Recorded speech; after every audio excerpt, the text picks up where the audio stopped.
Well, are the left starting to turn on themselves? Have they had enough of their own liberal wokeness? Are the left revolting?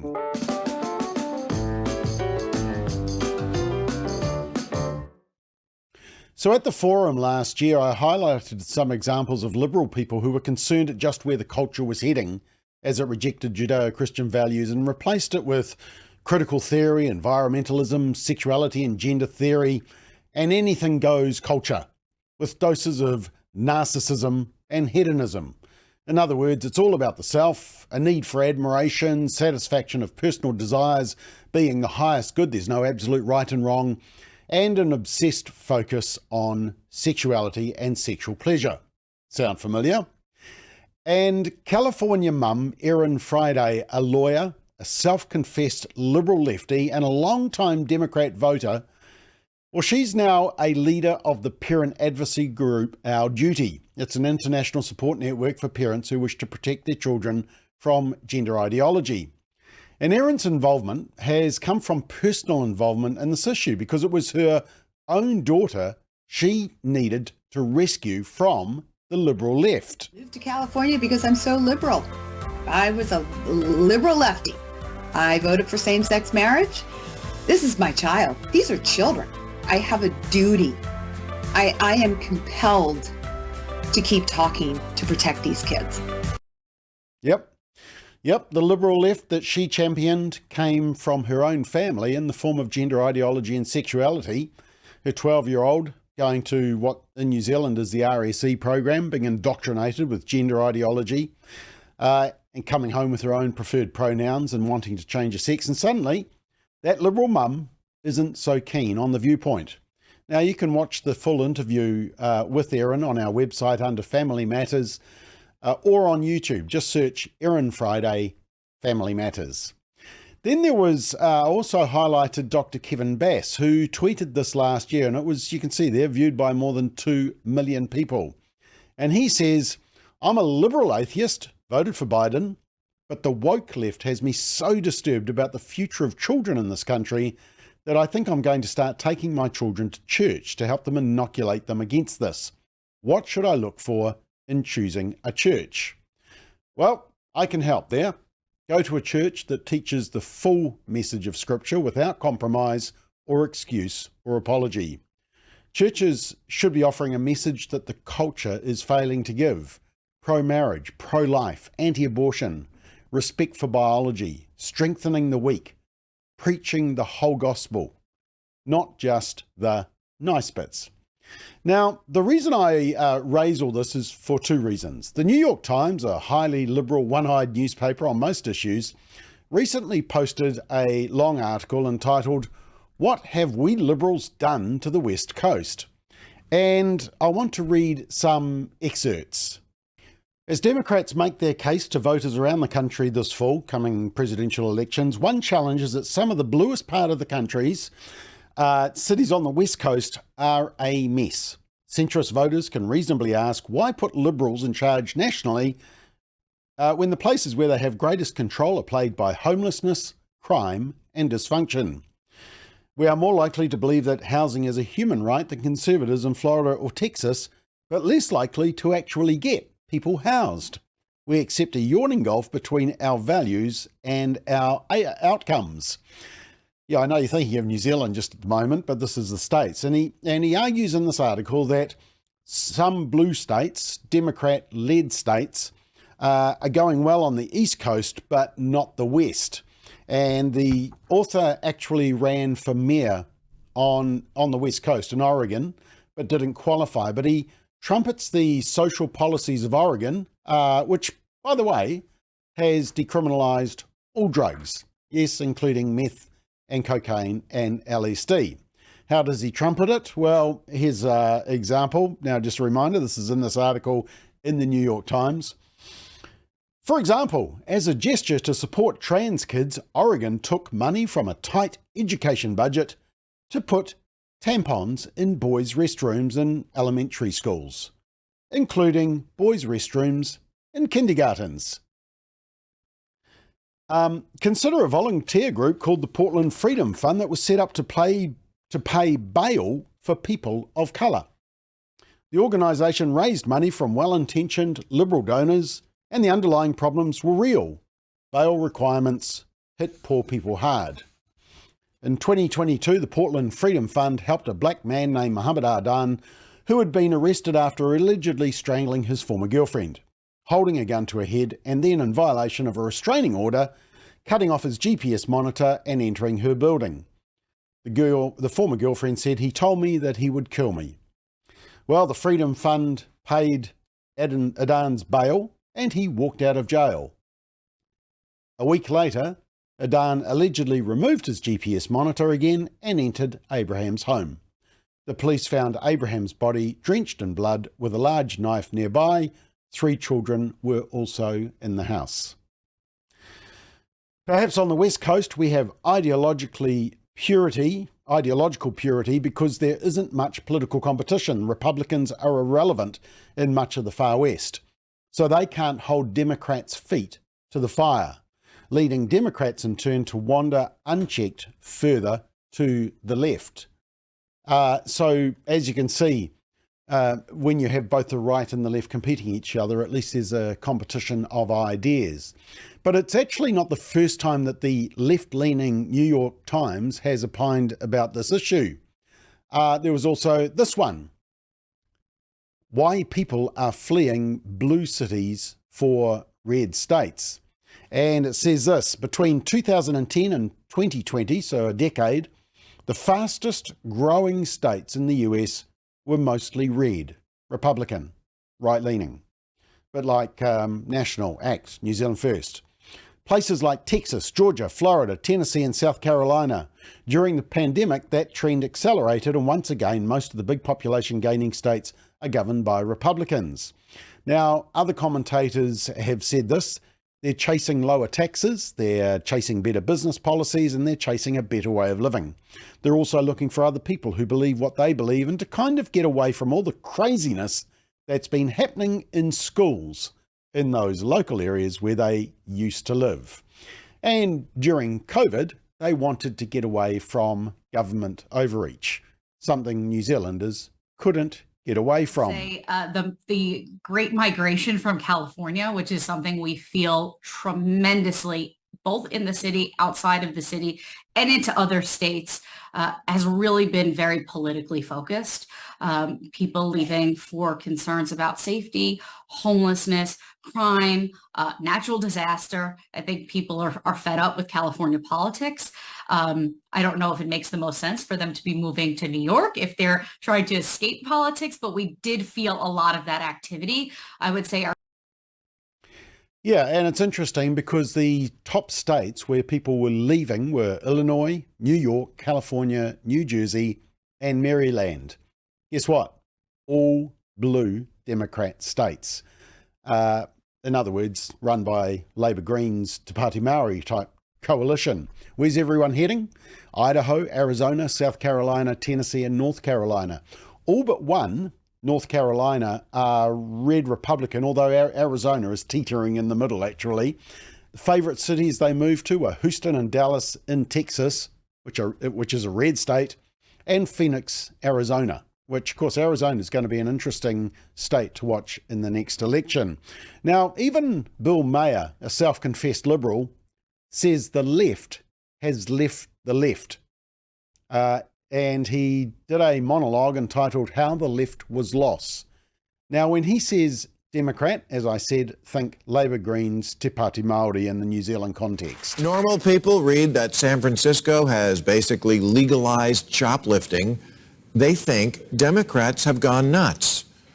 They think, you know, that Ted Cruz guy seems like a real stiff. But at least he believes in the concept of shopping with money.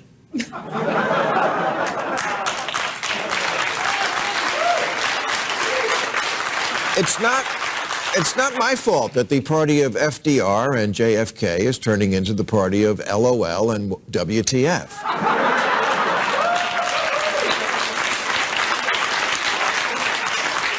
Members of Congress tweeting things like cancel rent, cancel mortgage, and no more policing or incarceration, declaring that capitalism is slavery, canceling Lincoln and Dr. Seuss, teaching children they're oppressors and math is racist, making Mr. Potato Head gender neutral, and now an emoji for pregnant men. Real, I'm not making it up. California just passed a law requiring large retailers to have a non-gendered toy section. A non-gendered toy section? Isn't Ken enough?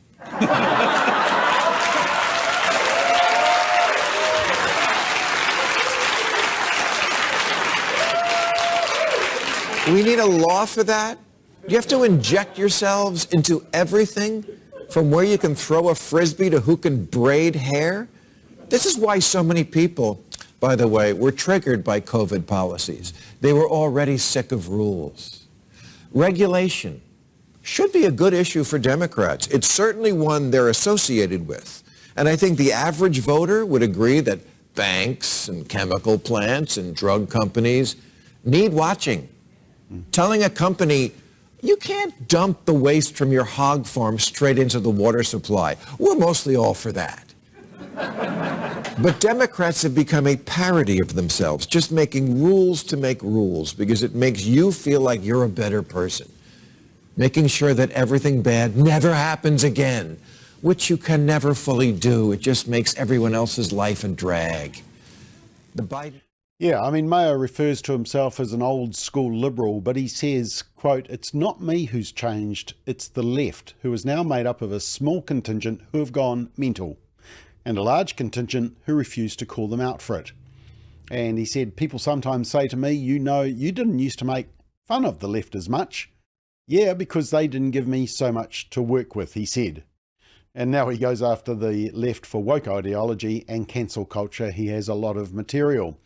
Which actually leads me to what I really wanted to show you in this episode. It got me thinking about this issue. Fitness influencer Jillian Michaels, you may not know her, but apparently well known in the States, said last week that she decided to leave the state of California because of how insane it has become with many of its extremist left-wing policies. And Michaels on a podcast said that she holds all the cards in the woke victimology poker. And even she thinks Democrats in the state have gone way too far. Now, as you'll see from the image, she's a woman, a gay woman. Her mum's a Jew, her dad's an Arab, she has a black kid. So when she leaves California, where she has lived all her life, that really says something. She's had enough of liberal laws on drugs, prostitution, LGBTQ rights, puberty blockers. Have a watch of this clip. I have masked the swearing, but yeah, she's got a bit of a foul mouth. You'll see the words, but I've tried to mask it as best I can. But she's got an important message. California got too crazy for me. Why? Okay, this is my parting line. I grew up here. I'm a woman. I'm a gay woman. My mom's a Jew. My dad's an Arab. I have a black kid. And believe it or not, my son is half Latin, even though he doesn't look like it. I hold 1 million cards in your game of woke victimology poker. And when I leave California, maybe you've lost your fucking mind. Just maybe. Like, when you have me running from home, maybe it's gone way too far. What was the line? Like what was it? I guess, girl, there's not enough time. And you know, I actually take this line from Bill and Elon Musk, and they're like, I actually haven't changed. Yes. The world around me is shifting, and I haven't moved. So some of these laws that are passing here are absolutely mind-boggling in relation to crime, protecting our kids. Like, we're decriminalizing everything, which arguably I would probably be okay with, but we're not regulating any of it. Right. So it's like, okay, you're going to decriminalize sex work, but only so women can legally loiter on the streets. Like, not to keep them safe, not to have them pay taxes, not to make them, regularly check for STDs, not to take away the pimps out of the equation. It's the like, if you made that argument to me, I'd be like, well, yes, we want, of course. I mean, I could be liberal. I could go there with you. But I grew up this way. But when it's like, oh, and then what we're going to do is we're going to pass a law for LGBTQ rights so that 24-year-old men can sleep with 14-year-old boys and not have to register as a sex offender because it's just not fair to the gays. I'm like, what? It's what? Like, I don't know if you saw that one. That was like, I think early 2020 when they passed that law. Mm-hmm. And so I was like, if a 24-year-old man touches my 14-year-old son, I will get a gun and take matters into my own hands. Yes. Like, are you fucking kidding? Or the fact that a 12-year-old child can be put on off-label cancer drugs puberty blockers to irreparably change their body. Again, if my son came to me and said, Mom, my daughter, I think I'm trans, I'd say, okay, like, you want to dress this way? You want me to call you whatever the heck you want me to address? Fine. Explore it. I love you. I'm cool. Like, do you, as long as we're safe. But we're not changing your body until it's fully developed. I'm sorry. Conversation's over. Can't get a fucking tattoo. Exactly. Are you crazy? It's insane. Like, I just can't. It's madness. It's madness to me. I could go on and on and on, and it's madness. It's interesting to watch, isn't it? Because what she and most of the left that are starting to squeal now is that what they're finding out is that progressive liberal policies have always and will always be a disaster. Marxism, leftism, communism, they all fail. And that's why so many in New Zealand, so many Labour voters said it used to be the party for workers. Now it's obsessed with identity politics. So many people say to me, I never left the Labour Party, they left me. The disturbing thing is that National Party supporters are starting to say the same thing. I never left the National Party, they left me. And you'll hear she referred to Elon Musk, the owner of X, who've said 2 years ago, which was actually when Bill Maher did his little monologue that I played you. So they've been thinking this for a while. He posted this, Elon Musk posted this. It's this graph, and up the top there, he puts himself just left of centre, the stick man in the middle up the top. The second line shows the left going further to the liberal left, and then finally the far left. And as a result, he's become a person on the right, with the conservatives going, lol. And he says, so he's lumped in with the conservatives. And he says the left have lost the middle ground because of their extremity, or as Bill Maher says, madness, which is kind of funny when the New Zealand media always says far right, but the right hasn't changed. Actually, my colleague Simon O'Connor has written a very good column on this about the far left on his Substack, which we've reposted on our websites. You see, conservatives haven't changed their values because they're based on rock solid scriptural truth and biology and fact. But the left has become the radical left, the far left. That's what DEI, diversity, equity and inclusion, is all about. As Martin Luther King Jr. said, we used to be and should be judged on the content of our character. But now we're judged on our race, the colour of our skin, our gender, our sexuality, and our intersectionality.